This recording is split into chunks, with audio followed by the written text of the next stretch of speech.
పెళ్ళైనా పండగైనా వేడుక ఏదైనా పట్టుచీరల ప్రత్యేక వేదిక వారాహి సిల్క్స్.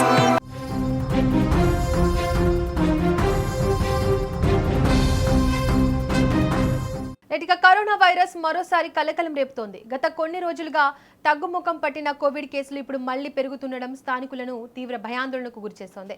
తాజాగా తూర్పుగోదావరి జిల్లా కేంద్రమైన రాజమండ్రిలో మొదటి కరోనా పాజిటివ్ కేసు నమోదైంది. ఓ యువకుడికి కోవిడ్ సోకినట్లు వైద్య ఆరోగ్య శాఖ నిర్ధారించింది. బాధితుడిని వెంటనే రాజమండ్రి జిల్లా ప్రభుత్వ ఆసుపత్రికి తరలించి ప్రత్యేకంగా ఏర్పాటు చేసిన ఐసోలేషన్ వార్డులో ఉంచి చికిత్స అందిస్తున్నారు. దీంతో వెంటనే అలర్ట్ అయిన అధికారులు అతనితో సన్నిహితంగా ఉన్న వారిని గుర్తించే పనిలో పడ్డారు. దీంతో రాజమండ్రి పరిసర ప్రాంతాల్లో అధికారులు హై అలర్ట్ ప్రకటించారు. ప్రస్తుతం ఈ కేసుతో కలిపి రాష్ట్రంలో 16కు కోవిడ్ బాధితుల సంఖ్య పెరిగినట్టు తెలుస్తోంది. నేటికి ఇదే అంశానికి సంబంధించి మోర్ డీటెయిల్స్ మా ప్రతినిధి అనుశ్రీ అందిస్తారు. అనుశ్రీ, ఫస్ట్ కరోనా కేసు నమోదైనట్లు తెలుస్తోంది. దానికి సంబంధించి డీటెయిల్స్ ఏంటి? అతను ఎక్కడైనా వేరే ప్రాంతానికి వెళ్ళి జర్నీ చేసినట్టుగా తెలుస్తుందా? డాక్టర్లు ఏం చెప్తున్నారు? దీపిక, ప్రపంచాన్ని వణికించిన మహమ్మారి మొట్టమొదటిసారిగా 2019 డిసెంబర్ లో చైనాలో వుహాన్ నగరంలో బయటపడిన విషయం మనందరికీ తెలిసిందే. అయితే భారతదేశంలో అయితే గనక మొదటి కేసును 2020 జనవరి 30న కేరళలో నమోదైనట్లుగా కూడా తెలుస్తూ ఉంది. అయితే ఆ ప్రపంచాన్ని గడగడలాడించిన కరోనా వైరస్ మరోసారి కలకలం రేపుతుందని చెప్పుకోవాలి. తూర్పు గోదావరి జిల్లాలోని రాజమండ్రిలో మొదటి కరోనా వైరస్ కేసు నిన్న నమోదైనట్లుగా తెలుస్తోంది. 21 ఏళ్ల యువకుడు స్థానికంగా ఓ ప్రాంతానికి వెళ్లి వచ్చాడంటూ కూడా వైద్యులు అయితే కనుక ప్రస్తుతం ధృవీకరిస్తున్నారు.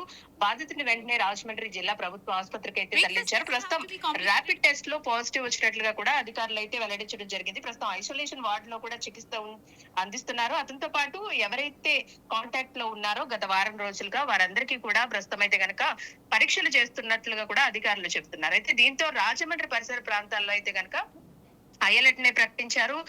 ఈ కేసుతో కలిపి మొత్తం ఆంధ్రప్రదేశ్ రాష్ట్రంలో ఇప్పటికే 16 కోవిడ్ పాజిటివ్ కేసులు అయితే నమోదయ్యాయంటూ కూడా ప్రస్తుతం అయితే కనుక రాజమండ్రి మెడికల్ అధికారులు అయితే కనుక చెబుతున్నట్లుగా కూడా తెలుస్తోంది.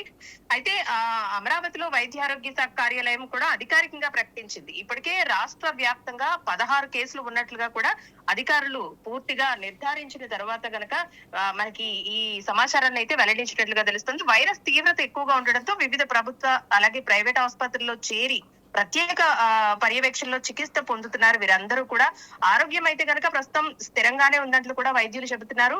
కాంప్లికేటెడ్ కేసులు అయితే గనక ఏమీ లేవని, చిన్న చిన్న జ్వరం, జలుబు, దగ్గుతోనే వీళ్ళు మొదటిగా ఈ కేసుకి సంబంధించి టెస్టులు చేయించుకున్నట్లుగా కూడా తెలుస్తోంది. దీనిలోనే కోవిడ్ పాజిటివ్ అంటూ కూడా వీళ్ళకి రిజల్ట్ వచ్చిన నేపథ్యంలో ప్రస్తుతం తెలుగు రాష్ట్రాల్లో గనక వైరస్ కి సంబంధించి పూర్తిగా స్ప్రెడ్ అవ్వకుండా ఉండేందుకు కూడా వైద్య ఆరోగ్య శాఖ అయితే గనక తగు జాగ్రత్తలు అయితే తీసుకుంటూ ఉంది. దీపిక, అనుశ్రీ, అసలు ప్రజలకు ఆరోగ్య శాఖ సూచిస్తున్న జాగ్రత్తలు ఏంటి?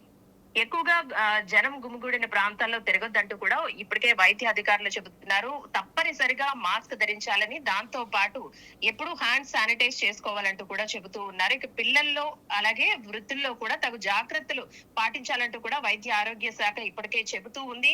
ముఖ్యంగా దీర్ఘకాలిక వ్యాధులు ఏవైతే ఉంటాయో, షుగర్ గానీ, బీపీ గానీ, లేదంటే కిడ్నీకి సంబంధించిన వ్యాధులు, గుండె సంబంధిత వ్యాధులతో బాధపడే వారు ఎవరైతే ఉంటారో వీళ్ళందరూ కూడా తగు జాగ్రత్తలు తీసుకోవాలి. ఎట్టి పరిస్థితుల్లోనూ జనం ఎక్కువగా ఉన్న ప్రాంతంలో తిరగొద్దని, అలాగే నిత్యం కూడా డాక్టర్ల పర్యవేక్షణలో ఉండాలంటూ కూడా చెబుతూ ఉన్నారు. ఎందుకంటే దీర్ఘకాలిక వ్యాధులు ఉన్న వాళ్ళకి కోవిడ్ వైరస్ గనక సోకినట్లయితే కాంప్లికేటెడ్ ఇష్యూస్ వచ్చే అవకాశం ఉన్న నేపథ్యంలో ముందుగానే జాగ్రత్తలు తీసుకోవాలి. ఏదైనా చిన్న చిన్న సింటమ్స్ కనిపిస్తే గనక తప్పకుండా ర్యాపిడ్ టెస్ట్ చేయించుకోవాలంటూ కూడా వైద్య ఆరోగ్య శాఖ అయితే ఇప్పటికే సూచనలు చేస్తా ఉంది.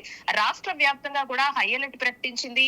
ఎక్కువ కాంప్లికేషన్స్ లేకపోయినా సరే గతంతో పోల్చుకుంటే గనక ఈ కోవిడ్ వైరస్ అయితే గనక తగ్గుముఖం పట్టిందని చెప్పుకోవాలి. గతంలో ఉన్న సివియర్ కాంప్లికేషన్స్ అయితే గనక ఇప్పుడున్న వేరియంట్ కి లేవంటూ కూడా వైద్య ఆరోగ్య శాఖ చెబుతున్నప్పటికీ వృద్ధులు, పిల్లల విషయంలో మాత్రం తగు జాగ్రత్తలు తీసుకోవాలంటూ కూడా సూచిస్తోంది. Right Anusri, thank you. Right, ఇక రాజమండ్రిలో తొలి కోవిడ్ కేసు అయితే నమోదవడంతో జిల్లా యంత్రాంగం అప్రమత్తమైంది. బాధితుడికి చికిత్స కొనసాగుతుండగా అతనితో సన్నిహితంగా ఉన్న వారిని గుర్తించి పరీక్షలు నిర్వహిస్తున్నారు. అయితే ప్రజలు భయాందోళనకు గురి కాకుండా అవసరమైన జాగ్రత్తలు పాటించాలని ఆరోగ్య శాఖ సూచిస్తోంది. మాస్క్ వినియోగం, చేతుల పరిశుభ్రత లక్షణాలు కనిపిస్తే వెంటనే వైద్యులను సంప్రదించడం ద్వారా వైరస్ వ్యాప్తిని నియంత్రించవచ్చని అధికారులు చెబుతున్నారు. అయితే ప్రస్తుతం రాజమండ్రిలో పరిస్థితిని ఆరోగ్య శాఖ ఎప్పటికప్పుడు పర్యవేక్షిస్తోంది.